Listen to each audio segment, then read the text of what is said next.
Merci beaucoup. Nous accueillons maintenant un journaliste, essayiste, conférencier. Il a écrit plus de 100 livres et près de 2000 articles. C'est un intervenant régulier des colloques de l'Institut Iliade. Spécialiste de philosophie politique et d'histoire des idées, c'est son domaine. Mais aussi fin connaisseur de l'archéologie, des traditions populaires, de l'histoire des religions. Aujourd'hui, Alain de Benoist va nous rejoindre sur scène pour parler d'un sujet absolument fondamental.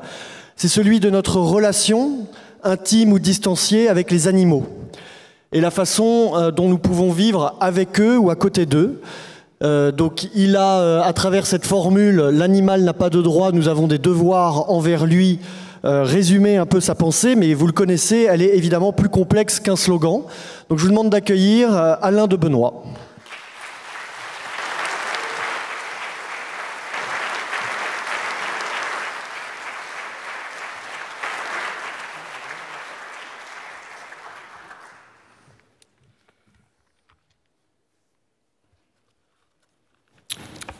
Bonjour à tous, mesdames, messieurs, chers amis. Au cours des dernières décennies, la cause animale n'a cessé de progresser. À l'heure de la ferme des 1000 vaches, des élevages en batterie et autres abominations de l'élevage industriel, on aurait toute raison de s'en réjouir si cette thématique n'avait de plus en plus tendance à tomber entre les mains d'idéologues illuminés qui, loin de servir la cause qu'ils défendent, en proposent une caricature aussi désolante que contestable.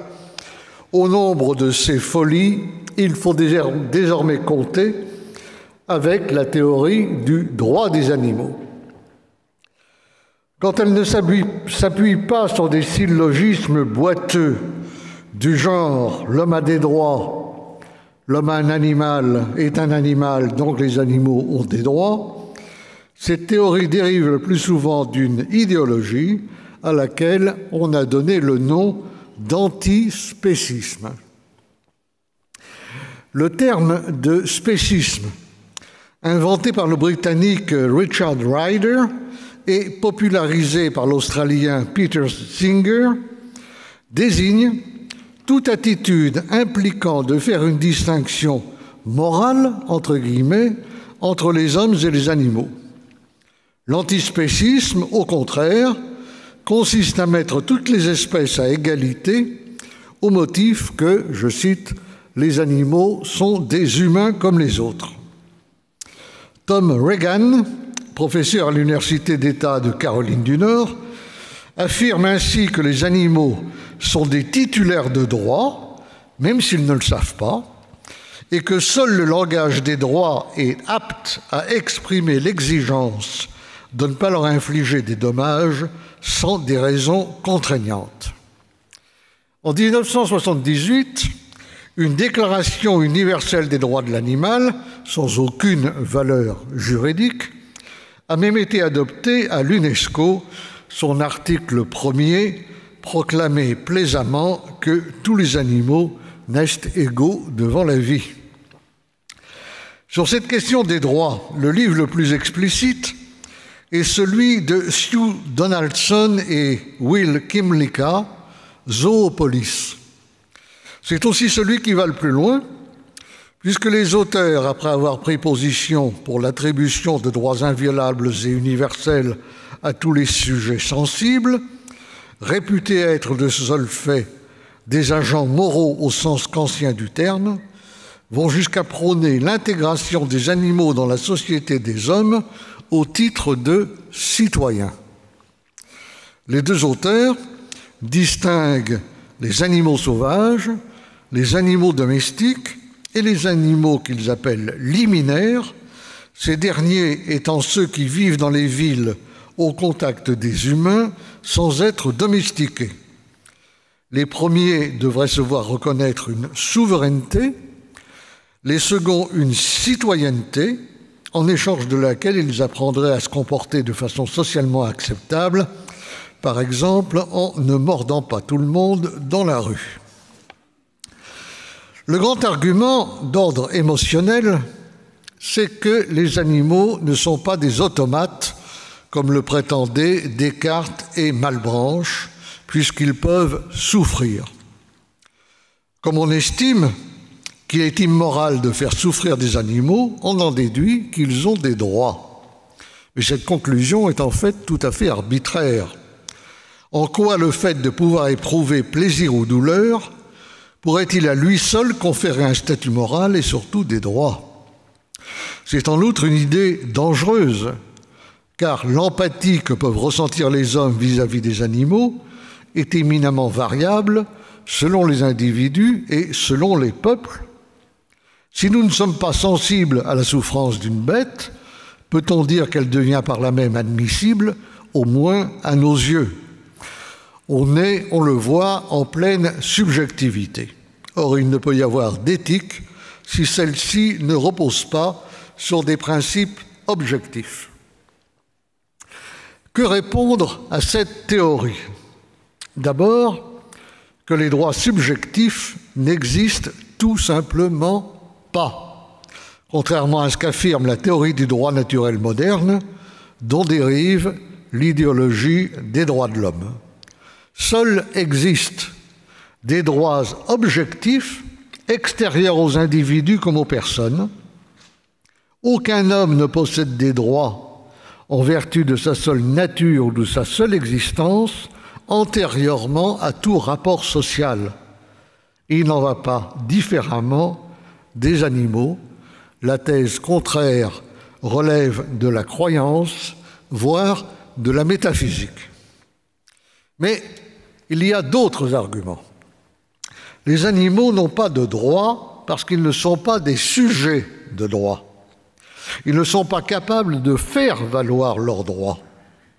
On ne peut leur imposer aucune obligation en contrepartie d'un droit. John Rawls admettait lui-même que les animaux ne peuvent être titulaires de droits pour la simple raison qu'ils ne peuvent être partie prenante d'un contrat. Ils ne peuvent donc être que des objets de droit. Les animaux sont également incapables d'avoir des droits parce que cette notion ne signifie rien pour eux et qu'en tout état de cause, ils ne sauraient la rapporter à des individus d'une autre espèce que celle à laquelle ils appartiennent. Le droit à ne pas être traité comme un moyen pour les fins d'un autre ignore la prédation. Il est à peine besoin, en effet, de rappeler que ces mêmes animaux auxquels on se propose d'accorder des droits sont les premiers à ne pas les respecter en se comportant en prédateurs avec les espèces dont ils se nourrissent, ce non-respect étant d'ailleurs la condition même de leur survie. Le seul droit que le lion reconnaisse à l'antilope, c'est de se laisser dévorer. Comment reconnaître aux animaux des droits qu'ils ne sont nullement disposés à reconnaître eux-mêmes aux membres des autres espèces? Cette observation soulève un problème qui est au cœur de l'idéologie antispéciste, à savoir le rôle et la place de l'homme au sein de la nature. Au prétexte que les hommes sont incontestablement des animaux, les antispécistes tirent la conclusion exagérée qu'ils ne sont que des animaux et qu'il n'y a entre les animaux et les humains qu'une différence de degré.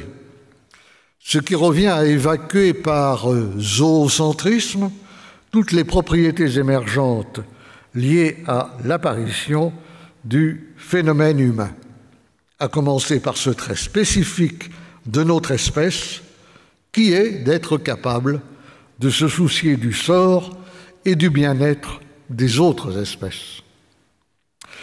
Il est certes nécessaire de critiquer un anthropocentrisme qui, dans le passé, s'est révélé dévastateur. Mais peut-on se défaire de tout anthropocentrisme qu'il ne faut pas confondre avec l'anthropomorphisme? Car après tout, ce sont des hommes, et eux seuls, qui peuvent se déclarer antispécistes.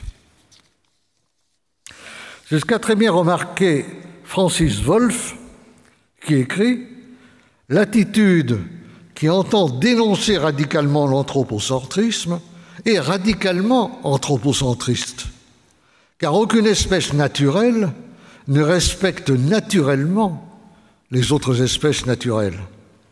A fortiori, aucune espèce naturelle ne considère, ni ne peut considérer, toutes les autres de façon égale, et encore moins à l'égal de la sienne. Aucune espèce ne peut être antispéciste si ce n'est l'espèce humaine. C'est également ce que constate Alain Finkielkraut qui écrit « La responsabilité pour les autres espèces est une prérogative spécifiquement humaine. Jamais le lion ne prendra soin de la gazelle, c'est à l'homme et à l'homme seul qu'il incombe de veiller sur l'un et sur l'autre.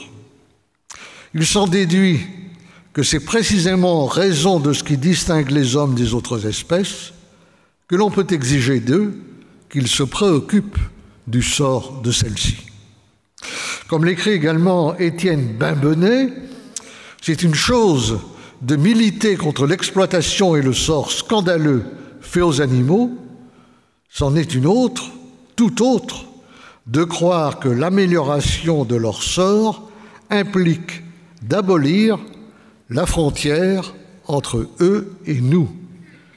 Ressaisir l'humain en son propre, ajoute-t-il, loin de nous enfermer dans une célébration narcissique de nous-mêmes, est sans doute la meilleure façon d'aller vers les animaux.